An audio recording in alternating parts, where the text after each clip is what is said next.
কথায় আছে যদি থাকে নসিবে আপনা আপনি আসিবে। এমনই একদিন ভাগ্যগুণে সাবানে পা পিছলে যাওয়ার কারণে হতদরিদ্র এক ছেলে রাতারাতি কোটিপতি হয়ে যায়, যেখানে তার দিন আনতে পান্তা ফুরায়। আর এখন সে কপালের জোরে 5 স্টার হোটেলে থাকে। দুদিন আগেই ধার দেনার অভাবে ছেলেটি মরতে বসেছিল, আর আজকে সে দামি গাড়িতে চড়ে ঘুরে বেড়ায়। এমনই একটা অসাধারণ কাহিনী নিয়ে নির্মিত হয়েছিল লাকি সিনেমাটি। তো চলুন দেখে আসি একটা চাবির কারণে কিভাবে ছেলেটি ফকির থেকে রাতারাতি কোটিপতি হয়ে গেল। এই ছেলেটির নাম হচ্ছে জিসাং। সে এত টাকার দেনায় ডুবে গেছে যে সে চাইলেও এই টাকাগুলো আর পরিশোধ করতে পারবে না। সে তার প্রিয়জনদের সাথে সমস্ত স্মৃতি মুছে ফেলার জন্য সব ছবিগুলো পুড়িয়ে ফেলে। এত কষ্টের জীবন থেকে মুক্তি পাওয়ার জন্য কোনো উপায়ন্তর না পেয়ে সে গলায় দড়ি দিয়ে মরে যেতে চায়। যখনই সে গলায় রশি দিয়ে হাঁসফাঁস করছিল, আর ঠিক তখনই তার দরজায় একজন মহিলা এসে বলতে থাকে, বাবা জিসং, দরজা খোলো, তোমার জন্য মজাদার নুডলস রান্না করে এনেছি।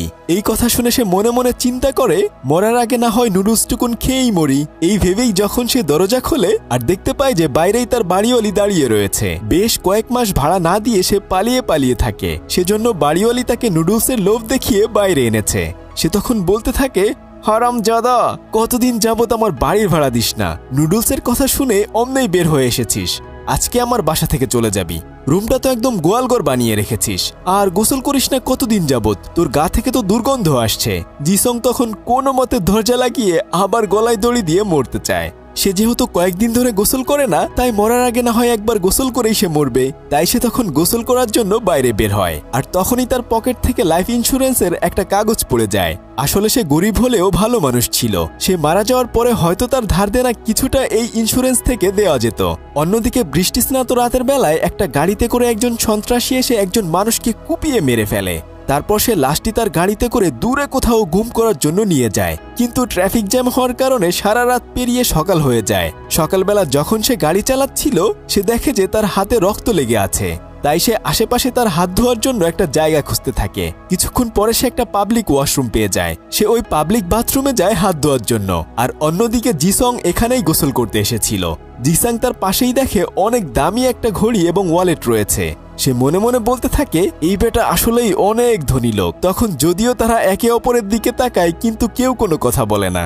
একটু পরে জিসং মনের দুঃখে মাথায় সাবান দিয়ে গোসল করছিল, কিন্তু হঠাৎ করে তার মাথা থেকে সাবানটি পিছলে পড়ে যায়। ওখানে থাকা আরো 2-1 জনের পায়ে লেগে সাবানটি সেই সন্ত্রাসীর পায়ের কাছে এসে পড়ে।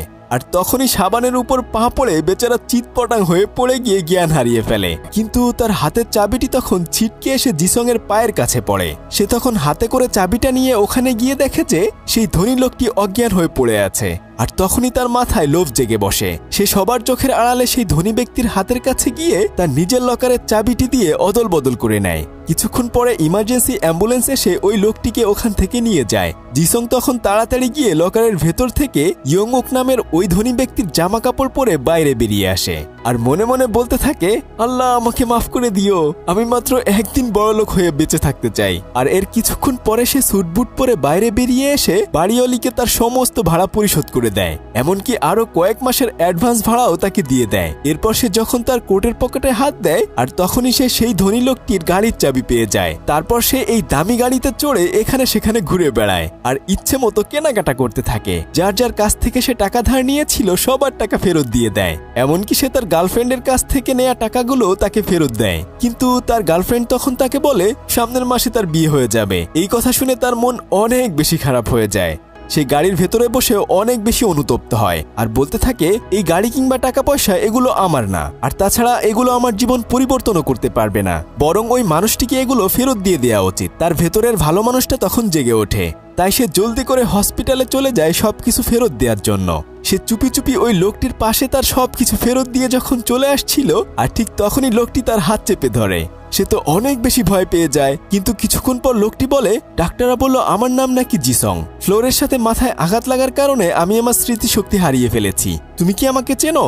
জিসং তখন ভয়ে ভয়ে বলে, না আমি আপনাকে চিনি না, আমি তো আমার এক বন্ধুর সাথে দেখা করতে এসেছিলাম। এই বলে সে ওখান থেকে চলে যায়। ইয়ংউক যখন রিসিপশনে গিয়ে হসপিটালের বিল পরিশোধ করতে চায়, কিন্তু পকেটে হাত দিয়ে দেখে যে তার পকেটে মাত্র $2 রয়েছে। আর এর কিছুক্ষণ পরে ওখানে তাকে অ্যাম্বুলেন্সে করে নিয়ে আসা সেই মেয়েটি তাকে দেখতে আসে। তখন সে মেয়েটিকে বলে, দয়া করে যদি আপনি আমার হসপিটাল বিলটা দিয়ে দিতেন তাহলে আমার খুবই উপকার হতো। আমি বাড়িতে গিয়ে আপনার টাকা পরিশোধ করে দেব। মেয়েটি তখন উপায় না পেয়ে হসপিটালের বিল দিয়ে অ্যাম্বুলেন্সে করে তাকে নিয়ে তার বাড়ির উদ্দেশ্যে রওনা দেয়। গাড়ি চালাতে চালাতে মেয়েটি তার কাছে তার নাম জানতে চাইলে সে তার আইডি কার্ড দেখে বলে, আমার নাম জিসং। মেয়েটি তখন তার বয়স জানতে চায়। তখন সে বলে তার বয়স মাত্র 32 বছর। এটা শুনে মেয়েটা অনেক বেশি অবাক হয়ে যায়, কেননা তাকে দেখতে আসলে 32 বছরের ছেলের মতো মনে হচ্ছিল না। অ্যাম্বুলেন্সে আসার সময় তারা একে অপরের সাথে কথা বলে জানতে পারে মেয়েটির নাম হচ্ছে রিনা। কিছুক্ষণ পরে তারা অ্যাড্রেস অনুযায়ী সেই বাড়িতে চলে আসে। রিনা ভেতরটা দেখে গন্ধে নাক আটকে বলতে থাকে, হায় খোদা, আমার টাকা পাওয়ার আশা বুঝিয়ে বাড়ি শেষ। ওই নোংরা অগোছালো ঘরের ভেতর প্রবেশ করে লোকটি তখন এটা সেটা দেখতে থাকে। সে ওখানে পড়ে থাকা ছবিগুলো হাতে নিয়ে মনে করার চেষ্টা করতে থাকে আসলে সে কে ছিল। তখন মেয়েটি তাকে জিজ্ঞেস করে সে কি কিছু মনে করতে পেরেছে কিনা, কিন্তু সে বলে, আমি আসলে কিছুই মনে করতে পারছি না, তবে আমার মনে হচ্ছে আমি গতকাল ফাঁসি নিয়ে মরে যেতে চাচ্ছিলাম। এই বলে সে ফাঁসির দড়িটি মেয়েটিকে দেখায়। কিছুক্ষণ পরে মেয়েটির ইমার্জেন্সি কল আসলে সে ওখান থেকে চলে যায়। যাওয়ার আগে সে বলে যায়, তুমি কয়েকদিন পরে আমার টাকা ফেরত দিয়ে দিও। লোকটি তখন খুবই চিন্তায় পড়ে যায়, কেনই বা সে আত্মহত্যা করতে চেয়েছিল। যে করেই হোক না কেন এটা তার খুঁজে বের করতে হবে। অন্যদিকে জিসং গাড়িতে বসে বসে ভাবতে থাকে আসলে সে এখন কি করবে। তবে সে সিদ্ধান্ত নেয় তার বাড়িতে গিয়ে সবকিছু ফেরত দিয়ে আসবে। কিছুক্ষণের মধ্যেই গাড়িতে থাকা অটোমেটিক ড্রাইভিং সিস্টেম চালু হয়ে যায়, আর সে ওই জিপিএস ট্র্যাকিং এর মাধ্যমে সেই ধনী ব্যক্তির বিল্ডিং এর সামনে চলে আসে। সে এত বড় বিল্ডিং দেখে একদম অবাক হয়ে যায়। সে মানিব্যাগ থেকে ফ্ল্যাটের অ্যাক্সেস কার্ড পুশ করে ফ্ল্যাটের ভেতর প্রবেশ করে এত বড় ফ্ল্যাট দেখে একদমই টাসকি খেয়ে যায়। সে বলতে থাকে, ওরে বাবা, ড্রেসিং রুম তো দেখি আমার পুরো লিভিং রুমের চেয়েও বড়। সে তখন এদিক সেদিক খুঁজে ওখানে কয়েকটা পুলিশের ড্রেস এবং রেইনকোট দেখে বলতে থাকে লোকটা মনে হয় পুলিশে চাকরি করত। এরপর সে সোফায় গিয়ে আরাম করে বসে বলতে থাকে, আহ শান্তি, একেই বলে শান্তির জীবন। যেহেতু সে ওই বাসায় কাউকে খুঁজে পায় না, তাই সে তখন সোফায় বসে রিমোট দিয়ে টিভি অন করে, কিন্তু সে ভালো কিছুই দেখতে পারছিল না। তাই সে বারবার রিমোট দিয়ে চ্যানেল চেঞ্জ করতে থাকে। কিছুক্ষণ পরে সে দেখে যে একটা সুন্দরী মেয়ে যোগা ব্যায়াম করছে। তখন সে বলে, আরে ধেত্তেরি, কি বোকা আমি, এটা তো টিভি না, এটা আসলে সিসি ক্যামেরা। হয়তো ফ্ল্যাটের অন্য এক রুমে মেয়েটি ব্যায়াম করছিল। সে তখন দুষ্টু ছেলেদের মতো বসে বসে সেটা লাইভ দেখতে থাকে। অন্যদিকে ওই লোকটি জিসং এর অপরিষ্কার রুমটি একদম পরিষ্কার পরিচ্ছন্ন করে ফেলে। এরপর সে একটা নোট খাতা নিয়ে তার নাম, বয়স এগুলো লিখতে থাকে। তাকে অবশ্যই নিজেকে খুঁজে বের করতে হবে, সেজন্য সে তার রুমের পাশের মানুষজনকে নক করতে থাকে, কিন্তু কেউ তার কথা শুনে না আর দরজাও খোলে না। তখন এক ব্যক্তি তার বউয়ের সাথে ঝগড়া করে বাইরে বের হচ্ছিল, আর ঠিক তখন সেই ব্যক্তির সাথে সে কথা বলতে গেলে তার সাথে ওই ব্যক্তির মারামারি বেঁধে যায়। কিন্তু ইয়ংউক তাকে একজন আধুনিক কুংফু মাস্টারের মতো মায়ের দেয়। সে স্মৃতিশক্তি ভুলে গেলেও আত্মরক্ষার জন্য সে কিন্তু তার ট্রেনিং ভুলে যায়নি। ইয়ংউক তখন ভাবতে থাকে সে হয়তো অতীতে একজন কুংফু মাস্টার ছিল। আর এদিকে জিসং ইয়ংউকের বাড়িতে এসে দামি দামি খাবার খেয়ে পুরো রুম নোংরা করে সোফার মধ্যেই ঘুমিয়ে পড়ে। হঠাৎ করে ঘুম ভাঙলে সিসিটিভিতে সে দেখতে পায় যে সেই মেয়েটি একটা ছুরি দিয়ে নিজেকে শেষ করে দিচ্ছে। তখন সে তাড়াহুড়া করে ইমার্জেন্সি পুলিশকে কল করতে যায়, তবে কিছুক্ষণ পরে বুঝতে পারে যে মেয়েটি আসলে এভাবে মরে যাওয়ার নাটক করছিল। যাই হোক, অন্যদিকে ইয়ংউকের কাছে যে মেয়েটি টাকা পেত সে তার বাসার দিকে রওনা দেয়। ঘরের ভেতরে এসে দেখতে পায় যে ইয়ংউক অসুস্থ হয়ে ফ্লোরে পড়ে রয়েছে। তখনই মেয়েটি গিয়ে তাকে সাহায্য করে। আসলে সে জীবনে প্রথম সিগারেট খেয়ে বমি করে দিয়েছিল। আপনিও যখন জীবনে প্রথম সিগারেট খেয়েছিলেন তখন কি হয়েছিল অবশ্যই কমেন্ট করে জানান। সে আসলে নিজের পরিচয় খুঁজে পাওয়ার জন্য এসব কিছু করছিল, তবে সে বুঝতে পারে সে আসলে কোনোদিনও বিড়ি সিগারেট খায়নি। এছাড়া সে খুবই পরিষ্কার পরিচ্ছন্ন একজন মানুষ ছিল, এমনকি সে খুব ভালো কুংফু জানে এবং খুব সহজে চাকু চালাতে পারে। সে এসব কিছু তার ডায়েরিতে লিখে রাখে। মেয়েটি তখন ভাবে যেহেতু সে ভালো চাকু চালাতে পারে সেজন্য তাদের হোটেলে ভালো শাকসবজি কাটতে পারবে, তাই তাকে চাকরি দেওয়ার জন্য তার মায়ের হোটেলে নিয়ে যায়। কিন্তু তার মা আসলে তাকে একদমই কোনো কাজ দিতে চাইছিল না, কেননা তাদের ছোট্ট একটা হোটেল ছিল। তখন মেয়েটি তার মাকে বলে সে ইয়ংউকের কাছে অনেকগুলো টাকা পায়, তাই সে কাজ করিয়ে টাকাগুলো উসুল করে নিতে চায়। তার মা তখন কোনো উপায় না পেয়ে তাকে কাজে রেখে দেয়, কিন্তু তার মা ইয়ংউককে বলে ও যেন একটু হাসি খুশি ভাবে থাকে, না হলে ওকে দেখে দোকানের কাস্টমাররা পালিয়ে যাবে। যাই হোক, এদিকে জেসং এর সারাদিন আজাইরা বসে থাকতে থাকতে ক্ষুধা লেগে যায়, তাই সে তখন রুমের আনাচে কানাচে খাবার খুঁজতে থাকে। অনেক খোঁজাখুঁজির পরে সে একটা বক্স খুঁজে পায়। সে মনে করে হয়তো এর ভেতরে কোনো মজাদার খাবার রয়েছে। এই ভেবে যখনই সে ওই বক্সটা ওপেন করে তখনই সে দেখতে পায় যে তার ভেতরে বান্ডেল বান্ডেল টাকা রয়েছে। এটা দেখে সে অনেক বেশি অবাক হয়ে যায়। সে খুশিতে খুশিতে তখন ওখান থেকে কিছু টাকা নিয়ে অনলাইনে খাবার অর্ডার করে দেয়। এরপরে খাবার খেতে খেতে সে পাশেই দেখে যে অনেক অনেক দামি ব্র্যান্ডের মদ ওখানে রাখা রয়েছে। তাই সে তখন সবচেয়ে দামি ব্র্যান্ডের একটা মদের বোতল টান দেয়, আর তখনই বোতলের সাথে বাঁধা রশিতে টান লেগে ভিতরের একটা গোপন রুম খুলে যায়। সে তখন আস্তে আস্তে ওই রুমের ভেতরে প্রবেশ করে। রুমের ভিতরে গিয়ে সে অনেকগুলো পুলিশের আইডি কার্ড এবং পাসপোর্ট দেখতে পায়। এছাড়া ওখানে ওই গোপন রুমের ভেতরে অনেকগুলো কম্পিউটারও রাখা ছিল, আর দেয়ালের সাথে বিভিন্ন মিশনের প্ল্যান লাগানো ছিল।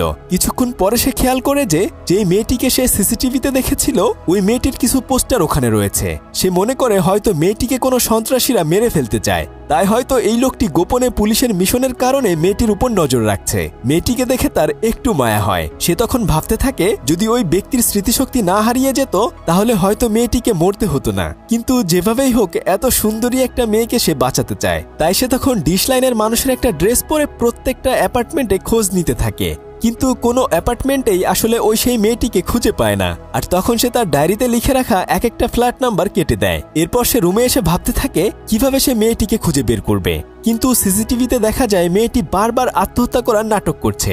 আর যখন ফ্লোরে পড়ে যাচ্ছে তখন উপর থেকে শব্দ আসছে। এবার সে শিওর হয়ে যায় যে মেয়েটি নিশ্চয়ই তার উপরতলায় রয়েছে। উপরতলায় গিয়ে সে কলিং বেল দিলেই মেয়েটি বের হয়ে আসে।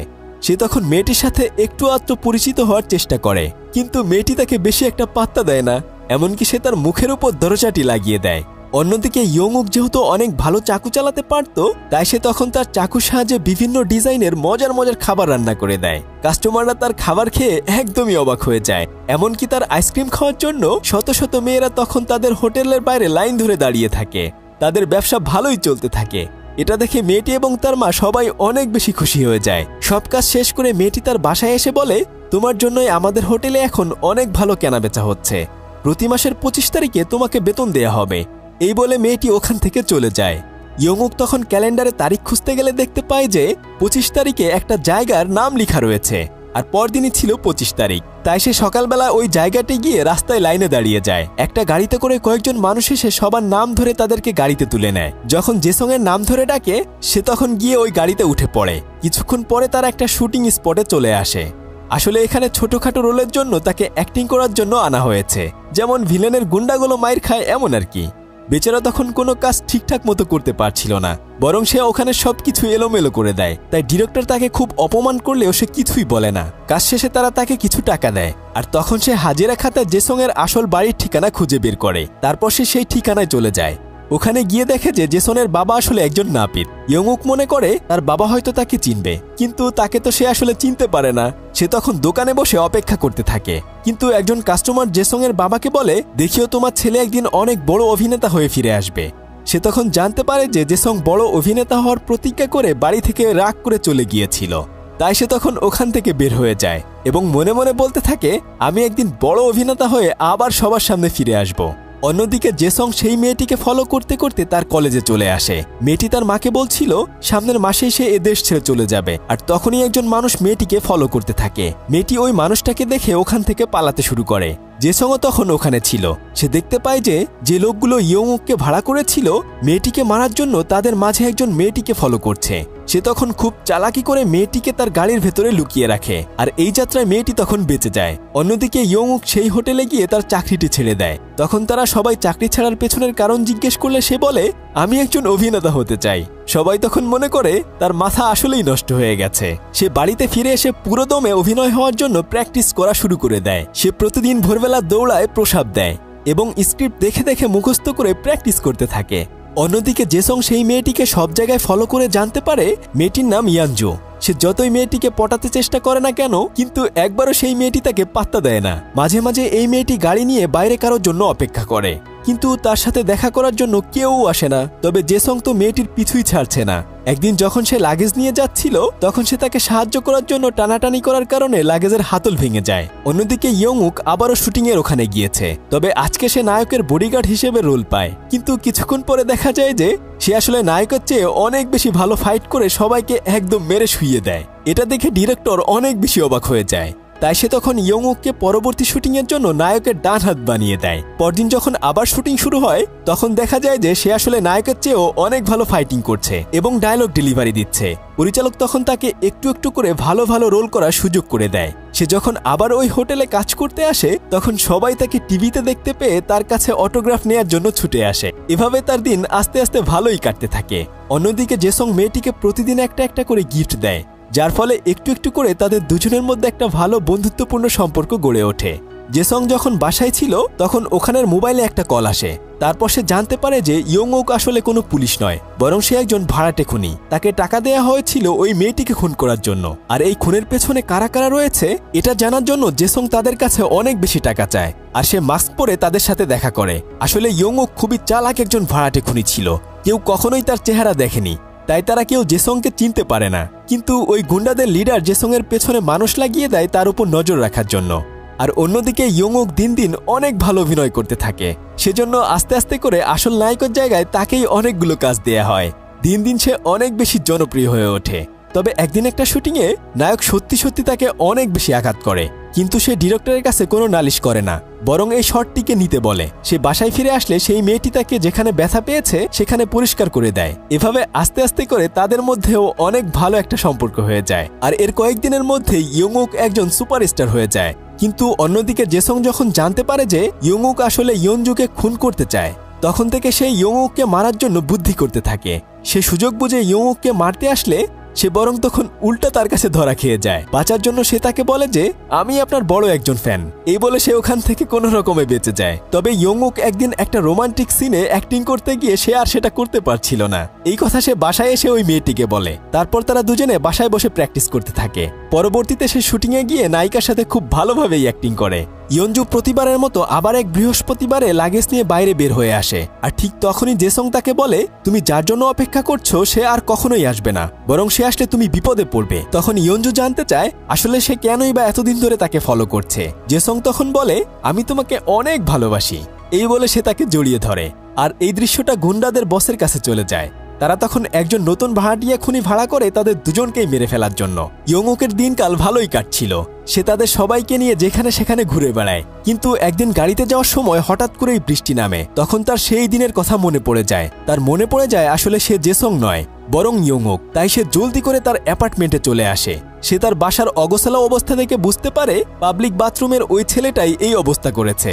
সে জলদি করে ইয়নজু এর সাথে দেখা করে। তখন জিসং তাকে বাধা দিয়ে ইয়নজুকে বলতে থাকে উনি একজন ভাড়াটিয়া খুনি আর ওনাকে হায়ার করা হয়েছে তোমাকে খুন করার জন্য। কিন্তু ইয়ংউক বলে আমার ব্যাপারে তুমি কি জানো, তোমার জন্যই সমস্ত কিছু নষ্ট হয়ে গেছে। আসলে সবাই মনে করে আমি একজন ভাড়াটিয়া খুনি, কিন্তু আমি খুন করার জন্য টাকা নিলেও ওই ব্যক্তিদেরকে খুন করি না, বরং তাদেরকে খুন করার নাটক করে বাঁচিয়ে অন্য জায়গায় পাঠিয়ে দেই। ঠিক তেমনি ইয়নজুকেও নিজে নিজে আত্মহত্যার নাটক সাজিয়ে তাকে বাঁচিয়ে দিতে চেয়েছিলাম, কিন্তু আমি স্মৃতিশক্তি হারিয়ে ফেলার কারণে সবকিছু তালগোল পাকিয়ে গেছে। এখন তাকে দেশের বাইরে পাঠিয়ে দেওয়া ছাড়া আর কোনো উপায় নেই। এবং সে ইয়নজুকে বলে তোমার সাথে জেসনকেও মেরে ফেলার প্ল্যান করেছে। তখন জেসন বলে আমি মরে গেলেও কারো কিছু আসে যায় না। ইয়ংউক তখন বলে তুমি কি বলছো, তোমার ফ্যামিলির কথা একবারও ভাবলে না? তোমার বাবা প্রতিদিন প্রার্থনা করে তুমি যেন অনেক ভালো একজন অভিনেতা হতে পারো। এরপর অনেক ভেবেচিন্তে ইয়ংউক বলে আমার কাছে একটা প্ল্যান আছে, যদি আমরা তিনজনই মরে যাওয়ার নাটক করি তাহলে সবাই আমরা এই ঝামেলা থেকে বেঁচে যাব। তাই সে বাড়িতে ফিরে সেই মেয়েটিকে বলে আমি আমার স্মৃতি ফিরে পেয়েছি,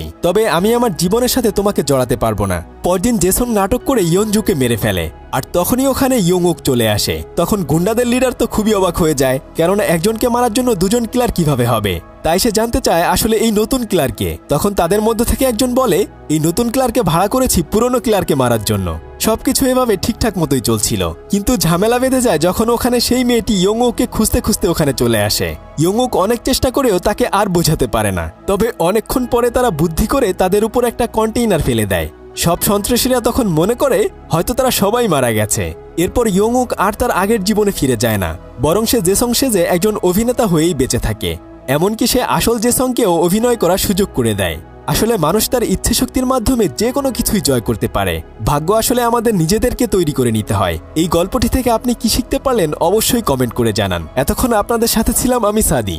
সবাই ভালো থাকুন, ফিরছি কয়েকদিনের মধ্যেই নতুন কোনো ভিডিও নিয়ে। আল্লাহ হাফেজ।